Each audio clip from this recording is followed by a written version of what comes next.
Favourite time of the week to talk to our favourite person in the world, the Megyn Kelly Show, just killing it on YouTube, podcast, Sirius XM, and she joins us each and every week. How are you, Rockstar? How you been? I'm great. How are you, Paul? Very good.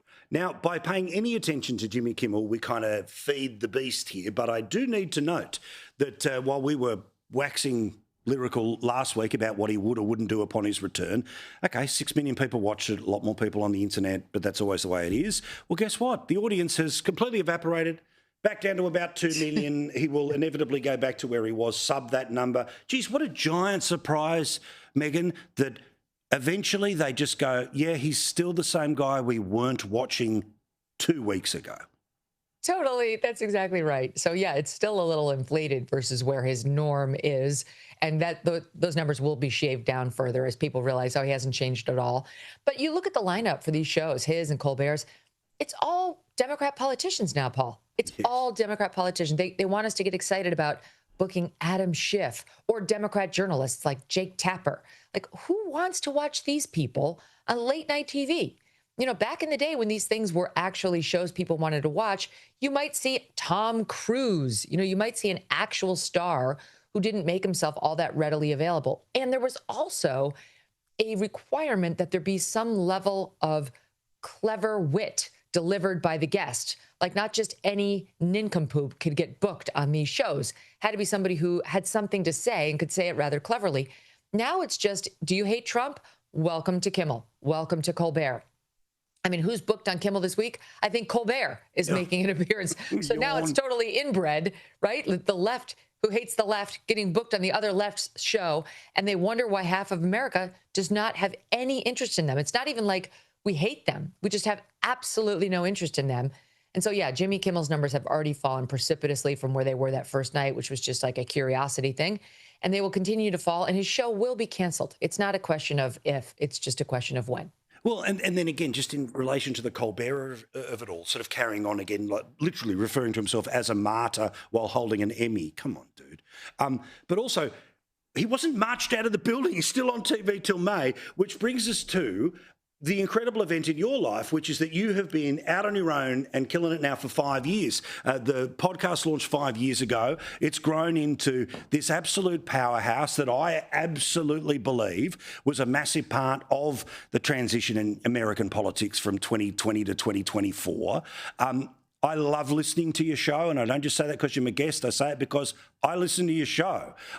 It's such a part of people's diets about how to understand the news, how to explain the news, and how to understand America. So 5 years on, the idea that you've got this very talented, very tight team that's, you know, connecting bigger punches than in many other times of an otherwise magnificent career. Congratulations to you and your team, mate. 5 years on. How does it feel? Thank you, Paul. It feels great. It feels awesome. I feel free. You know, when I launched this show, I took a picture of myself wearing this shirt I have that just reads free, free, free. And that was the perfect shirt to wear to launch the show because that's how I feel, free. No one controls me. I can say whatever I want. There's no such thing as audience capture for me because all I've ever done is say what I actually feel. And the audience either likes it or doesn't like it. Sometimes they get mad at me for a day here or there. But they always come back. Like I've never suffered in terms of the ratings or the subscribers and all that. And I think back at like when I was on Fox News Primetime, we're averaging maybe 3 million viewers a night. And those are good numbers, very good numbers in cable news. We were number one in the key demo.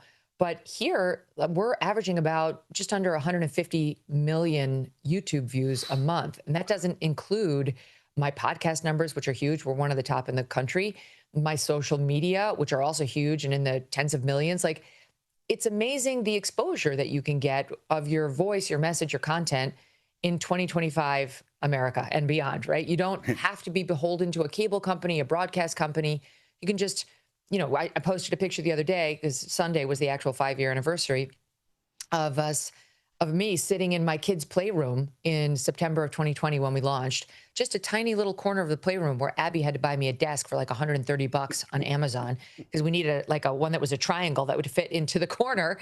It was just me. Abby was sitting next to me, my assistant, on a bean bag, the two of us and 2 other staffers doing nothing. I mean, we had maybe 2 viewers, but slowly but surely we built it, and it can be done. I really think it can be done. And at that point, Paul, a lot of people were still mad at me. You know, the left was mad at me because I got canceled from NBC and they decided that I was a racist. The right was mad at me because I kind of got canceled by the right when Trump came after me for that year and I asked him that question at the debate. So I had no real constituency, nor did I go begging for one. I just did the news. And I really believe if you just do the news and be honest about where you stand on it, that the people will come. And even if they didn't come, I would still have my integrity. So it's worked out. I'm super grateful for it because I cannot imagine having to function at a place like NBC with my feelings about the news and, you know, this administration and the last. It was always going to be a match made in hell. And I'm really glad I'm out of that.